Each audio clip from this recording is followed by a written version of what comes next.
সুপ্রিয় দর্শকবৃন্দু, প্রতিদিনের মতো আজকেও একটি আপুর ভিডিও নিয়ে আপনাদের মাঝে হাজির হয়েছি। আমি আপুর সাথে কথা বলবো।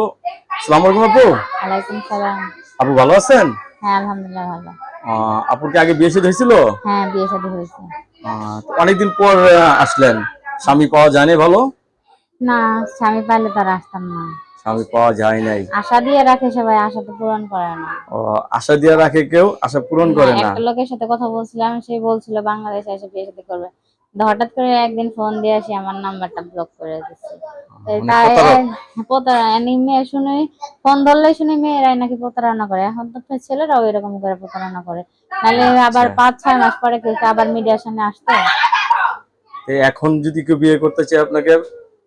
হ্যাঁ, করবো। একটা ভালো মনের মানুষ পাইলে অবশ্যই বিয়ে শাদী করবো। ছেলে যে বয়সের সমস্যা আছে? কোনো সমস্যা নাই। অনেকে বউ চলে গেছে, এরা যদি আপনাকে বিয়ে করতে চায়? হ্যাঁ, করবো। সে ভালো হলেই হবে। সে ভালো হলেই আপনি তাকে জীবন সঙ্গী করতে চাচ্ছেন? হ্যাঁ।